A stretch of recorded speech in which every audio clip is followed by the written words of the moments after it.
is the world going to end? That's not a question that the book really is all that interested in. What does the apocalypse, the idea of the apocalypse, say about this moment that we're in right now? Hello and welcome to the Waterstones podcast. I'm Will Rycroft, and it's time to confront the end of the world. Now, it might seem a strange time to be calling a podcast episode Apocalypse, but in many ways now is the perfect time to enjoy the insights of Mark O'Connell's odyssey into the end times. Notes from an Apocalypse follows his journey around the world to investigate those preparing for civilisational collapse in America, or millionaire bolt holes in New Zealand, the drive to take humans to Mars, and an engagement with nature much closer to home. I spoke to him from his home in Ireland about the end, parenthood, and finding hope amidst the chaos. Enjoy. Mark, thank you for joining us from Ireland. We're all living in this slightly strange sense of isolation at the moment. How are things with you? Good, goodish. Weird. Weird in the same way as it is, I suppose, for everyone, with the added layer of weirdness of having a book out at the moment. Not to mention a book about the apocalypse, quote unquote. So, yeah. Yeah, exactly. Yeah. Trying to launch a book right now, hard enough. Trying to launch a book about the apocalypse, maybe even harder. But I thought the weird thing was reading this book for me was that I had got into a complete reading rut and I couldn't concentrate on any of the books that I was reading. I'd pick them up, I'd read a few pages, I would get distracted by something, usually just my anxiety about what was going on. And weirdly, this and Calypso by David Sedaris, which is obviously a lovely short collection of sort of fun and interesting things, really helped unlock my reading. And I think for me with this book, it was not simply what you were talking about, but the humour with which you were talking about it, which really helped me to sort of enjoy the apocalypse, if such a thing is possible. I wonder whether, because obviously through this book you look at different types of apocalypse and the end of the world. I just wondered which had come first and which sort of started you on this journey of sort of dealing with the end of the world. Well, I guess it was no particular apocalyptic scenario as such. What happened was, I mean, I didn't set out initially to write a book about the end of the world, about the apocalypse. I was initially kind of thinking of it as a book about anxiety, and about my own kind of personal anxiety about the way things were going in the world, like things like climate change, the way in which the sort of fabric of political order seemed to be fraying. This is I guess mid 2016 or thereabouts when I started to really think about this book, and the tension between those things happening on the outside and my life as a parent, and the kind of anxiety arising out of the tension between those two things. What happened was I started to get really interested in prepper videos, and that's obviously the sort of first port of call in the book is me obsessively watching YouTube videos of doomsday preppers. And that kind of, in a way, that was like a journalistic outlet, but it was also a way for me to kind of channel my own anxieties. So it was something outside of myself that I could see as a distorted reflection of my own anxieties, but also take me out of myself in a way. And at that point, the idea of the apocalypse kind of came into view. And what that did, I think, was that it allowed me to kind of give shape to this sort of formless, shapeless anxieties about the future that I was feeling. So all of a sudden, I had this container that I could put all this in and a thing to write about. And at that point, it was okay, there's people preparing for the apocalypse. That's a subject. I now have not just a feeling that I want to write about, but also a subject that I can sort of project it onto.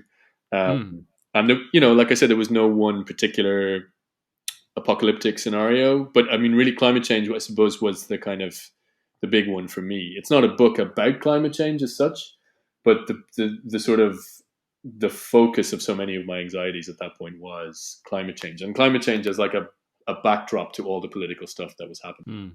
It's interesting, actually, the climate change and the anxiety of it was sort of the thing that sparked Jenny Offill to write her most recent book, Weather. Mm. One of your stablemates, in fact, at Granta, and it's interesting how that sort of same impulse has struck you both, but obviously taken her into creating a piece of fiction, and for you to look from a non-fiction perspective. Those Mm. preppers that you mentioned, it's so interesting. You make a really interesting point, which is that people in America in particular who are preparing for the end of the world, it's all about basically stocking up, making a bunker, making sure they've got enough guns. And it's all about sort of hunkering down on their own, because they think that the way to survive the breakdown of civilization is to basically have enough firepower. Mm. And you make a really good point, which is that, of course, the way to survive really in that situation is through communication with others, through community, and through working together with others. But they seem to have gone the opposite way, which is just like, I'm going to create my bolt hole and I'm going to stick a gun through the window and I'll Yeah. shoot at anybody who tries to attack me. Yeah. Sort of bizarre how they've got almost the wrong end of the stick.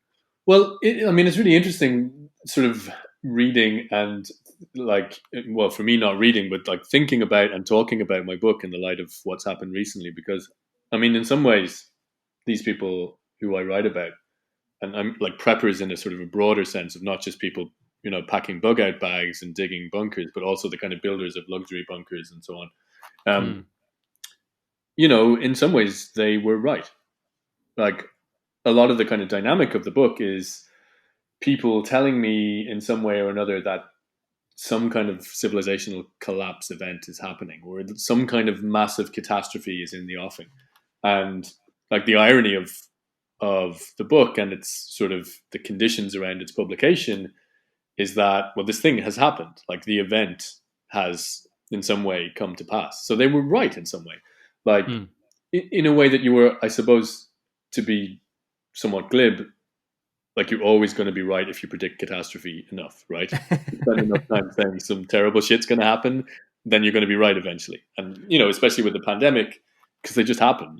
I mean, not to make it sound like this is ordinary, but in the long view, historically, this is a thing that happens. And some kind of catastrophe will always be not so far away. But at the same time, like you can't deny that some of what the preppers have been sort of talking about for a really long time has kind of been mainstreamed recently. Like, the experience of the first week or so of this situation was weirdly ironic for me because, like, I had bought all these, prepper manuals and like guidebooks and sort of books about how to, filter water and, your sort of doomsday prepping basics and so on. And like I bought them to read for the book because I had a scholarly interest in these things. And like I did find myself looking at those books with like less than scholarly interest, with a kind of anger.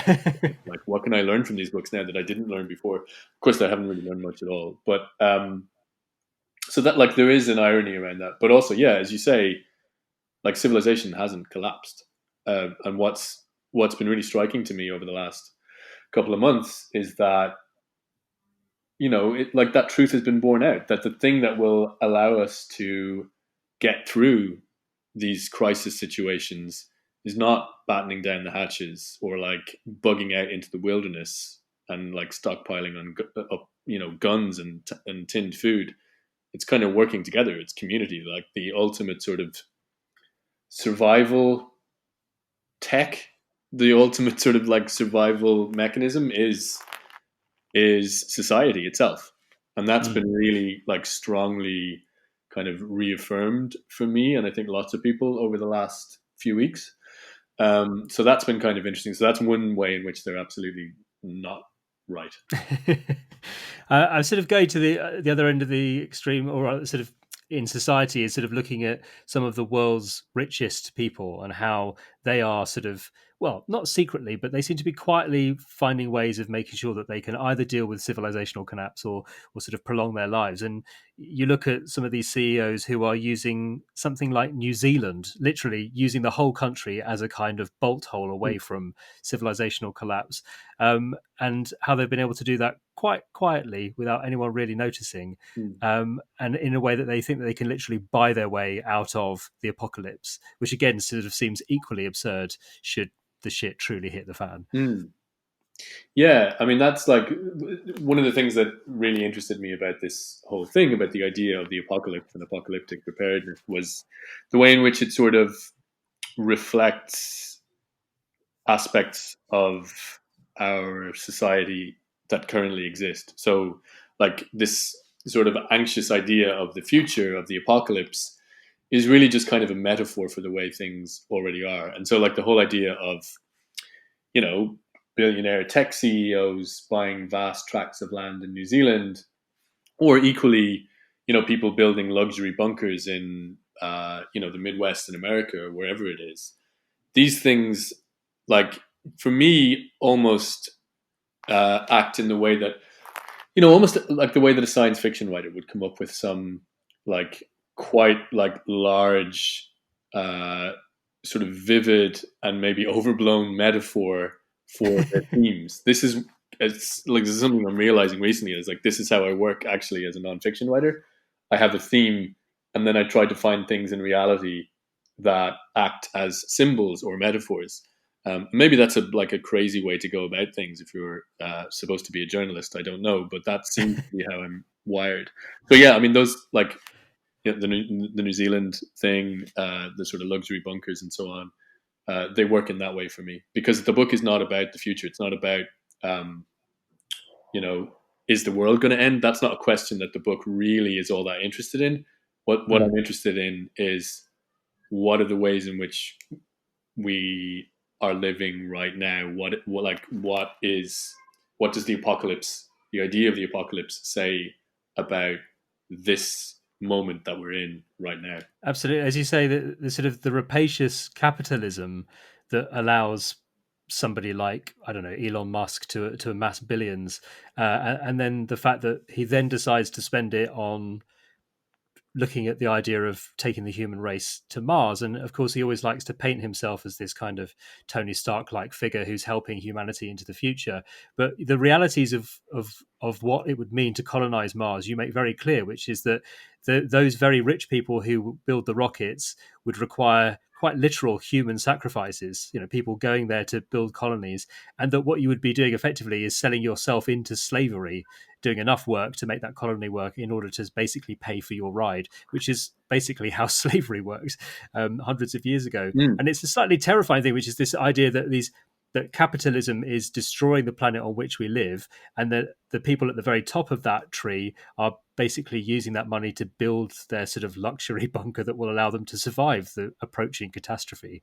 It made me quite angry, actually. I don't know if it made you feel the same as you were sort of doing your work traveling around the world. Yeah, I mean, for sure. Like the book is motivated by like anger a lot of the way, and that's something that like some critics have picked up on it definitely. But it hasn't been something. I mean, I suppose it's like it's not that it's subdued; it's that it's like wrapped in layers of irony, I suppose. But like the sort of motivating, um, sort of forces of the book are, on one hand, anxiety, and on the other hand, absolute fury at what's being done to the world and the solutions that are being offered to this by the people who are most complicit in what's happened to the Mm. planet. And so, yeah, I mean, it's like the whole idea of corporate colonies on Mars or whatever, and people sort of selling themselves into indentured servitude to Amazon so that they can live on these colonies or whatever it is. It is, as I say, like it's almost too on the nose as a kind of an overarching sort of metaphor. And sort of another way of looking at the apocalypse is to sort of try and get an idea of the climate catastrophe. And there are sort of two sections of the book which do it in different ways. One is to sort of visit a part of the world where the apocalypse has already happened, really, which is Chernobyl. And I think a lot of people last year were bowled over by the drama series Chernobyl, which showed how that disaster unfolded and gave a sense as well, I think, about what it was really like in that area. But for you to be able to visit that area now, to see people who are living amongst that destruction, it sort of gives people an idea of what the end of the world might actually look like because it has already happened there.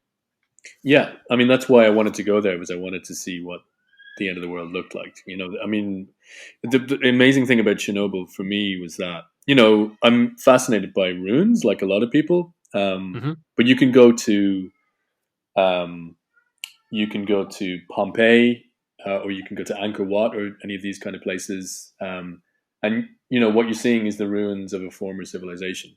Whereas with Chernobyl, what you're seeing is a ruin of our own civilization, actually, which is really striking and uncanny. Because okay, you know, it's the former USSR, which in some ways is like a fallen civilization. It's somewhat separate to the world we live in, but at the same time, it's deeply modern, deeply contemporary. You're looking at, you know, as I say in the book, you know, the buildings that I'm walking around, they're much newer than the building that I live in. You know, I live in a house that's like 100 and whatever years old.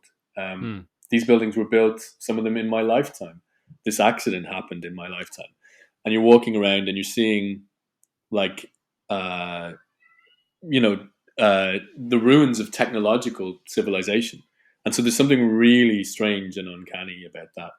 And I think that is, you know, a large part of the appeal of Chernobyl is that particular kind of sort of apocalyptic vista. It's like it's the ruins of our own civilization. I describe it in the book as like Venice in reverse, um, because it's like, you know, I guess like the ruins of the future in a way. Because Pripyat, the sort of town that was built to service and house the workers of the Chernobyl power plant, that was built as a city of the future.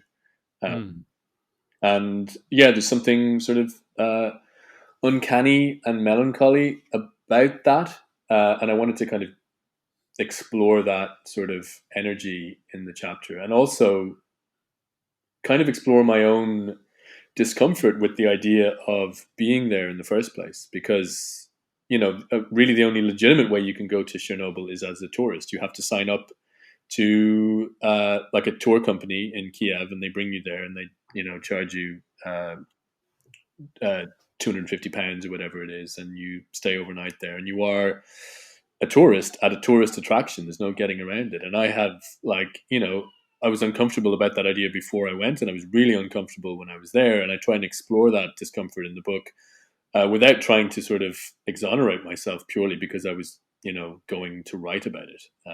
So Mm. all of that sort of motivated my interest in Chernobyl, because one of the things about the book, one of the sort of major kind of strands, is the idea of people making money, like capitalizing on the apocalypse. Mm. Like one of the things that ties together everything in the book is that. So there's a real discomfort with that, whether it's like, you know, luxury bunker builders or, you know, guided tours of Chernobyl or whatever it is. And I should say, actually, that one of the things that struck me only in recent days is that, given how much of a theme of the book that is, there's a real irony surrounding the fact that uh, my book has benefited, I think, from the sort of apocalyptic, quote unquote, events that are unfolding now. And so, in a way, Mm. I've become one of those people. I've become one of the people who, you know, it just as I've become a transhumanist in some way, because, you know, the previous book was about transhumanism. And, you know, one of my first reactions to this, you know, coronavirus situation was like, actually, maybe transhumanism would not be such a bad idea. Maybe if we were all uploaded to machines, we wouldn't be able to, you know, we wouldn't get viruses and so on. But I think this is a strange irony that surrounds the book, and my sort of new kind of relation to it is that I have become someone who profits from times of crisis. I don't know what's I next. don't know what I don't know what the scales are like. Sort of the problem of launching a book at a time of crisis, and Mm. the fact the book is about crisis. I'm going to hope that those scales are somewhat evened out there. And when I say profits, of course, I'm not talking about. We're talking about. When You're you not work for you're not going to be Waterstones, you know as well as I do what the level of the profits are. But yeah, yeah, you're not booking your passage to Mars anytime soon. not no no. I think even if I Uh, wanted to, yeah. and one of the other things you talk about, that sort of that's discomfort of what you're effectively doing is sort of eh, being amongst the future, or being amongst the catastrophe that's already happened. And one of the other chapters, one of the most interesting bits of the book for me was the chapter called Under the Hide, which is where you are effectively, I guess, going out into wild nature Mm. with a group of other people. And the ethos behind that being that this is organized by a group of people who believe that the climate catastrophe isn't so much something that we need to think about and deal with. It's already guaranteed, it's going to happen, and that they're looking at a different way of engaging with the environment. Could you tell us a little bit more about what happened on that trip, because it's a really fascinating chapter? Yeah, I mean, it's sort of the centerpiece of the book in a way, and it doesn't, it's about me in a way that the rest of the chapters are more about the outside world.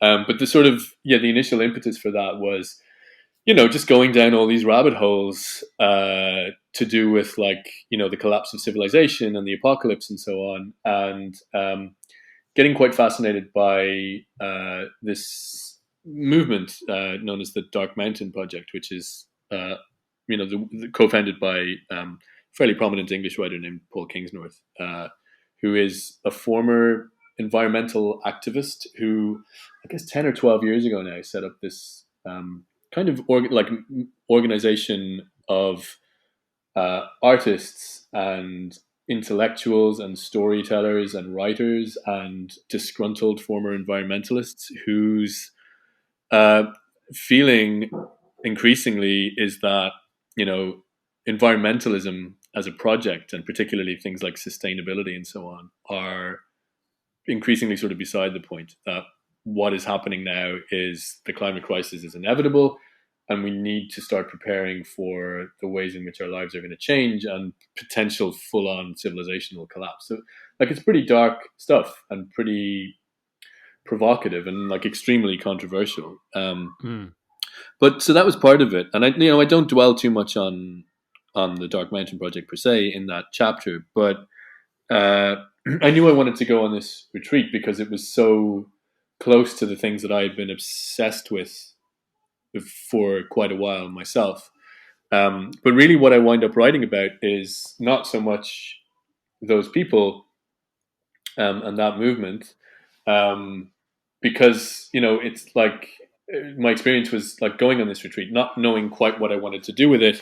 That was the sort of my route into it. But really, what I wanted to do was I was obsessed with all these questions around climate change and the destruction of ecosystems and the destruction of nature. And I realized at a certain point that I didn't really know what nature was, that I had no connection with the quote unquote natural world. I'm a city person. I've always lived in towns and cities, and I've never had a particular kind of affinity really for nature. And I realized that if I was going to write about this, I wanted to know what I was talking about in some way.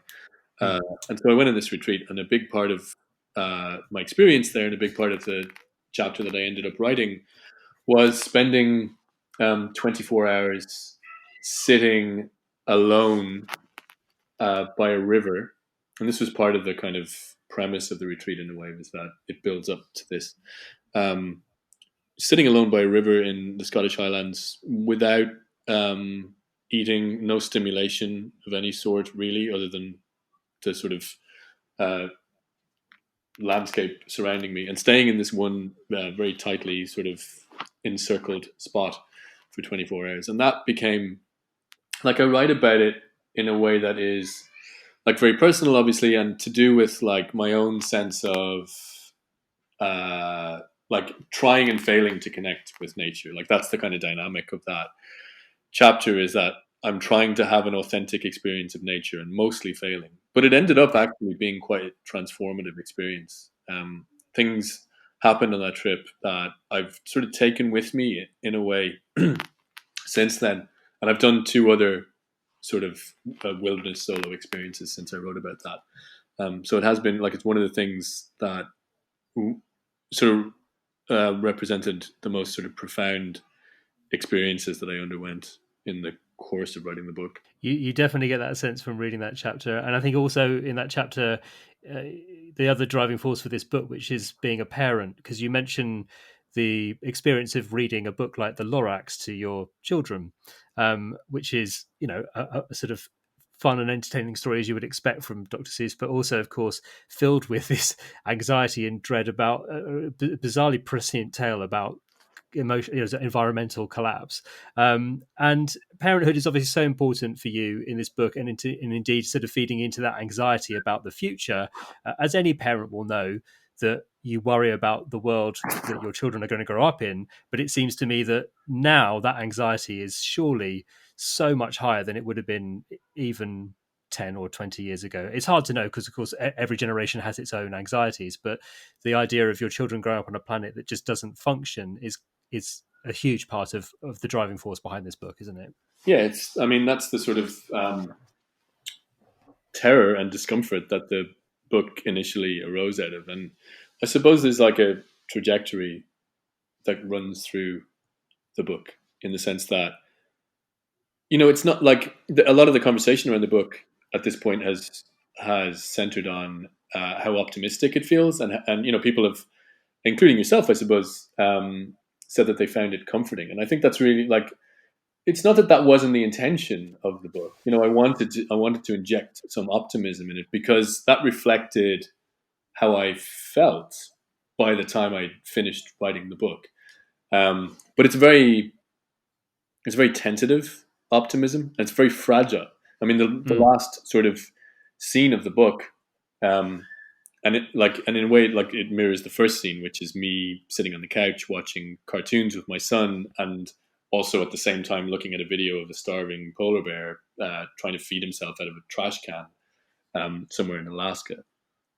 So the final moment of the book is me standing in our bedroom with my wife, who's breastfeeding our little daughter, who you can probably hear screaming downstairs as we speak.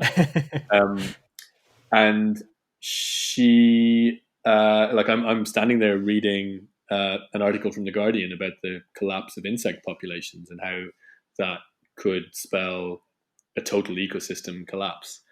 And I'm reading that article to my wife for some perverse reason while she's trying to breastfeed our child. And I kind of just realized the absurdity of it and just sort of fling the phone onto the bed. And our daughter like turns and blows a raspberry to me, and I blow one back at her. And like, that's, I guess it to the extent that a happy ending is possible within the context of a book about, apocalyptic anxiety, that's about as close as I could get, because it did feel like I had got somewhere when I got to that moment that I write about in the last page of the book. In the sense that it's not as though my attitude towards the future as such has changed. It's not as though I feel differently that the future is actually bright now, that the future, is a realm of like hope and possibility. It's more that I've learned to live mostly in a way that the future and the uncertainty about the future and the sense of the darkness of the future is not overshadowing the present. So I can just, have a moment where I'm enjoying the sort of like, children around me and enjoying like life without always circling back to, oh yeah, but we're fucked, oh yeah, but like, these children have no future. I stopped immediately making that knee-jerk sort of mental leap by the end of the book. And it's kind of still mysterious to me how that happened. A lot of it had to do, I write about therapy in the book. One of the strands that runs through it is me having conversations with my therapist because, the book was difficult to write, and it was a major sort of theme of therapy during that time was like the sort of stuff that I was writing about and thinking about, and the struggle to write the book as well. So that helped, but also I think a large part of it just has to do with like I spent a really long time with my head in a very dark place, talking to people who were obsessed with this notion of the coming collapse of civilization, sort of reckoning with my own pessimism. And at some point, and I think a lot of it had to do with like having a second child, actually, at some point I realized that, pessimism is just useless. It's Yeah. something I need to outgrow. Like I felt like I needed to outgrow my cynicism, which is a sort of a strand of that wilderness solo chapter. Like these things don't serve you personally after a certain point. It's still persuasive, it's still seductive, but you have to realize that you're not being served by it. And it, like pessimism is politically useless as well. And also in the same way that optimism is like, I use this quote in the book from Hans Magnus Enzensberger, the German poet and playwright and essayist, where he says that pessimism and optimism were just sticking plasters over reality. That neither really represents the truth. And I think that's where I got to by the end of the book, is that the future is absolutely unknowable. And that for me is one of the kind of major aspects of my experience as a parent, is that, as corny as it sounds, and there's no way of talking about it really without being corny, a child brings possibility into the world. A child opens up the future in a way that seems previously not the case, and that was one of the things that I wanted to bring to the book. And I think that's sort of part of the sort of elevating note of, I suppose, hope that enters into the book as it goes along. Yeah. I mean, as you say, there's something about the way even a child engages with the world, that sort of their innate optimism about its possibilities, which is encouraging, because the reality of what you're dealing with in the book, I would say any optimism is highly tempered, because nearly every conversation you're having with people, the question is, are we fucked? And the answer is, yeah, we're fucked, and the sort of I suppose the only optimism is this idea that humans are brilliant at working together to find solutions to problems, and so that there may be a way of connecting together to find solutions, or to make the world work. And that is the one bit of optimism, I suppose, is that as a species, when we work at our best, we are unbeatable. And what we're fighting against, I suppose, is the ways in which we behave at our worst, which is when we're not working together, when people are working for themselves, I suppose. But yes, I think, reading it, it's, as I say, very tempered optimism. I was speaking recently with Vivek Murthy, who was Surgeon General in the States, and he's written a book all about loneliness. And he said that the experience of writing the book, similarly to you, was very hard. It was a very difficult book to write, but by the end of it, he did feel this optimism, which was that all of these people who had shared their experiences with him, he was left at the end hopeful that human connection was the thing that would allow anybody to have a better life, whatever their circumstances were. But of course, it took a huge journey for him to get to that optimism. And it seems that you similarly have been literally around the world and dealt with some pretty tough stuff, and indeed your own struggles that you've spoken through therapy about, to find that note of optimism, which can be as simple as you say, as your daughter blowing a raspberry. You can sort of see that and kind of go, it's going to be okay because she just did that. Yeah. And as you say, it's hard to talk about it without sounding like the inside of a Clinton's card. Right. I mean, it's like, I don't even, I mean, that is the sort of challenge, I suppose, to write about these things in a way that doesn't sound like the inside of a Clinton's card. But actually, like, it's not even that it's going to be okay, because I cannot believe that really in the depths of my soul. But it's more like, it is okay. Right now, it is okay. And that's enough for now. I think that's where the book, not that I'm sort of washing my hands of these problems that I've been grappling with throughout the course of the book. It's more just like, we also have the present, and the present is actually really all we have. And that's where life is. That is a fantastic note to end on, Mark. I feel like if I add much more to this conversation, I will ruin that better than a Clinton's card quotation at the end there. But no, it was such an enjoyable book to read, despite its apocalyptic nature. I mean, obviously, your humour really helps the reading experience, but also your seriousness in dealing with these topics, I think, is really important. And what you share personally about your own anxieties really helps to sort of make it human. So, thank you for your notes from an apocalypse. It was a real pleasure to read. Thank you, Will.